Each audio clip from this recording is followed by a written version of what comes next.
माफ़ी चाहता हूँ दोस्तों, वीडियो कट हो गई थी मेरी ही गलती की वजह से। तो मैं अपनी बात फिर से कंटिन्यू करता हूँ।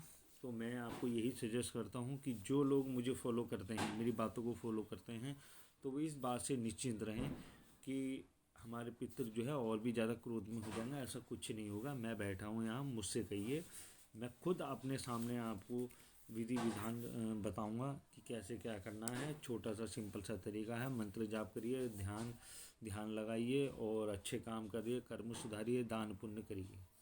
बाकी रही जो लोग गुरुओं से जो लोग गुरुओं से जुड़े हैं, गुरुओं के दरबार से जुड़े हैं, अपने गुरुओं को मेरी वीडियो दिखाना और ये पूछना कि ये लड़का सच कह रहा है या गलत कह रहा है।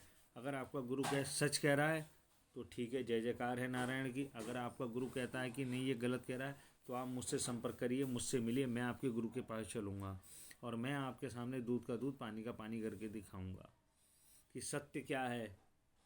सच, हकीकत, नारायण की पूजा करते हैं, झूठ नहीं बोलते, सच्ची बात बोलते हैं। ये चीज़ें सारी मैंने खुद परखी हैं, करके देखी हैं, अपनी ज़िंदगी में अमल में लाया हूँ। और यही बातें, और इसीलिए मैं आज यहाँ पर बैठा हूँ तुम लोगों के लिए, क्योंकि जो मुझे प्राप्त हुआ है मैं चाहता हूँ कि आप सभी को प्राप्त हो। दोस्तों, पितृ की पूजा करना बंद कर दें। पितृ घर में खेल रहे हैं, किसी के शरीर में खेल रहे हैं, बोल रहे हैं, अपना स्थान मांग रहे हैं, ये सारी चीज़ें बंद कर दो। आपको नहीं पता, आप अपनी आने वाली पीढ़ियों को भी उस नरक में डाल रहे हैं। जब वो पितृ मरने के बाद भी आपका भला नहीं कर सक रहा है, वो आपको जो परेशान करता है, तो आगे के सुरा आगे की पीढ़ियों को वो छोड़ देगा। आप आगे की पीढ़ियों को वही श्राप दे रहे हो जो जिस श्राप से आप गुजर रहे हो। जिस तरीके से आप पितरों की पूजा करते हो, भोग दे रहे हो, स्थान देने का काम कर रहे हो, उसी तरीके से आपकी आने वाली पीढ़ियाँ भी वही सब करेगी। वो भी हमेशा बीमार, दुख ऐसी रहेगी। तब ऐसे हालात में आप क्या करोगे? मेरी समझ से बाहर है। मैं फिर कह रहा हूँ, मेरी वीडियो को ज़्यादा से ज़्यादा लाइक करें, और यदि कोई आपका कोई सवाल है, कोई क्वेश्चन, किसी भी तरह का A to Z, आप मुझे कमेंट बॉक्स में कमेंट कर सकते हैं। मैं आपको उसका जवाब ज़रूर दूंगा और बहुत अच्छा जवाब दूंगा, बहुत अच्छी शिक्षा दूंगा। मैं आपको बिगाड़ने के लिए नहीं, एक वो महत्वपूर्ण जानकारी देने के लिए सामने आता हूँ ताकि आपको भी पता चले कि पितृ हमारे शरीर में रह के क्या कर सकता है। हमारे घर का पितृ हो, हमारे शरीर में रह के हमें वही दुख देगा जो उसने दुख झेले होते हैं जीते जी। अगर कोई खांसी से मरा है तो हमारे शरीर में जिस पे भी, हमारे परिवार पे जिस पे भी हमारे घर का पितर आएगा, उसको खांसी ही होगी। जो शराबी होगा वो शराबी पीते रहेगा, जो अय्यास है वो अय्यासी करते रहेगा, जो अश्लीलता में डूबा रहता था वो हमारे शरीर में आ गया। हमको भी यही सारी चीज़ें हमें सिखाना का काम करता है, क्योंकि हमारे मन बुद्धि पे काबू करने का काम करता है।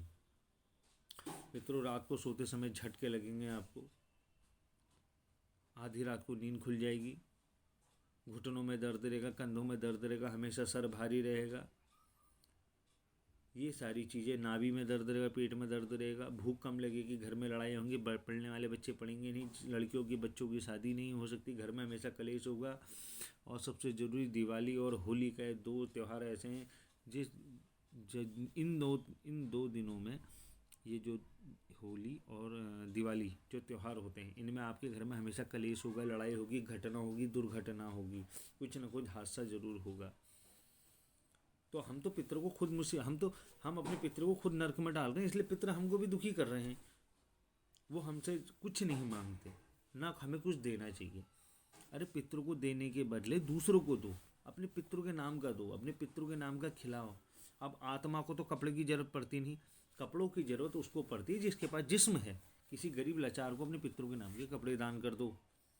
अन्न भोजन पानी की जरूरत आत्मा को नहीं होती, फिर भी आप आत्मा को खिलाए जा रहे हो रोटी पकवान, जल पानी, प्रसाद, बलि, भोग अपने पितरों को, जबकि वो केवल एक आत्मा है, एक परछाई है।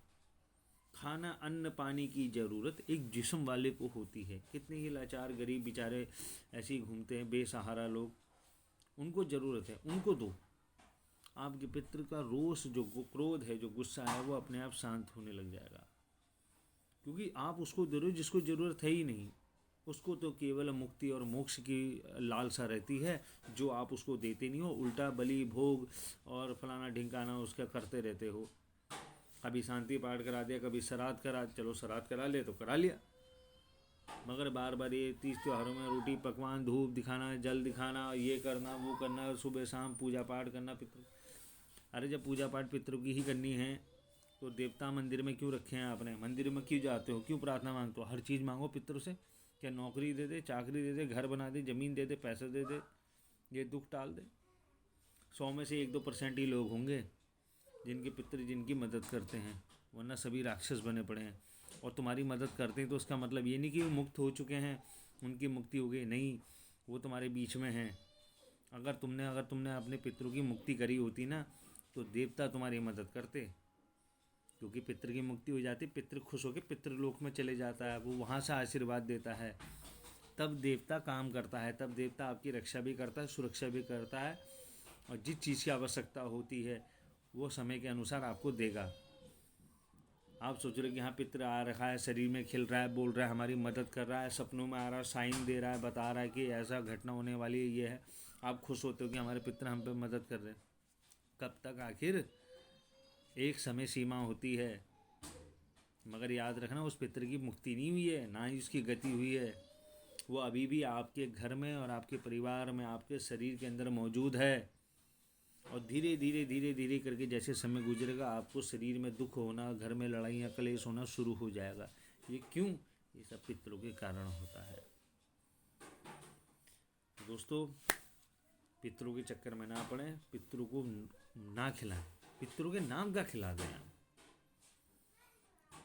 पितृ यानी प्रेत होता है, यानी भूत होता है, यानी एक आत्मा होती है, एक राक्षस होता है, दैत्य होता है, जिसको आप पितृ मान करके उसकी पूजा पाठ अर्चना कर रहे हो, 30 त्योहारों में पूरी हलवा पकवान खिला रहे हो, वो एक वाकई में प्रेत है, भूत है, पिशाच है, आत्मा है, ब्रह्म राक्षस है, मसान है, कालिया मसान है, विद्याधर है, शैतान है।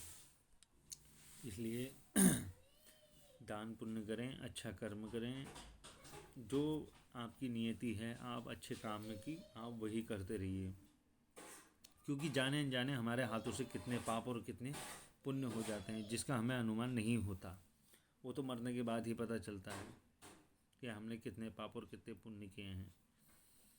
मैं आपको कोई गलत राय नहीं दूंगा, सच बताने के लिए मैं आपके सामने हूँ, और सभी लोग मुझे जानते भी हैं, भली भांति। जो नहीं जानते हैं वो मुझसे कांटेक्ट कर सकते हैं कमेंट बॉक्स में, मैं मदद करने के लिए तैयार रहता हूँ। जैसे क्वेश्चन मेरे पास आएंगे उसी के हिसाब से मैं आंसर दूंगा, और मैं मदद भी करूंगा, मैं मना नहीं करता। मगर लोग आजकल टिकटॉक और इंस्टाग्राम में इतने लग गए हैं कि लोग इन बातों को भूलते चले जा रहे हैं। घर में दुख हो रहा है, लड़ाई हो रही है, बाप पी रहा है, भाई पी रहा है, सब कुछ पी रहा है, लड़ाई भी हो रहे हैं, झगड़े भी हो रहे हैं, मगर लड़के इंस्टाग्राम चला रहे हैं, उनको पता ही नहीं है कि क्या हो रहा है। जरा भी लड़ाई झगड़ा हो जाए, हाँ मेरे पापा शराब पी रहे हैं, मेरा भाई शराब पी रहा है, घर बदनामी करा रखी। अरे आखिर वो कर क्यों रहा है ऐसा? इन बातों से किसी को मतलब नहीं है, हकीकत को इंसान जानना ही नहीं चाहता। तो दोस्तों,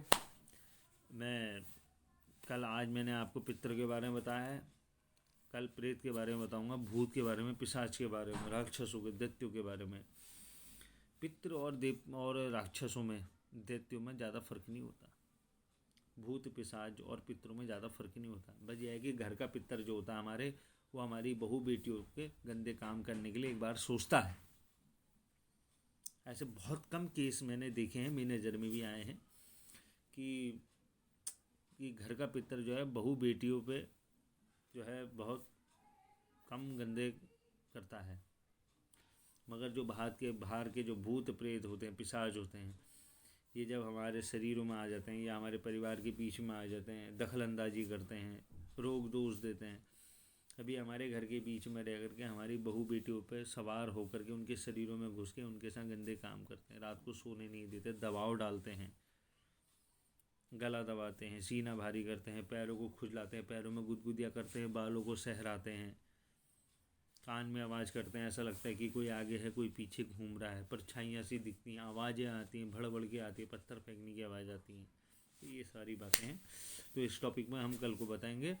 अब मैं फ्री हो चुका हूँ, मेरा जो इम्पोर्टेंट काम था वो मेरे बड़े भाई का था। मेरे बड़े भाई का जो है हाथ फ्रैक्चर वगैरह हो गया था किसी दुर्घटना में, अब काफ़ी ठीक है, बाकी नारायण की कृपा रहे, उनकी तो कृपा रहती है, उनका तो मैं तो भैया, मेरा तो पिता परमेश्वर भी है, मेरे गुरु भी है, मेरा आदरणीय भी है, मेरा आराध्य है, मेरे नारायण भगवान, उनकी सदा जय जयकार। नमो नारायण, श्रीमन नारायण, भारत माता की जय। जय उत्तराखंड।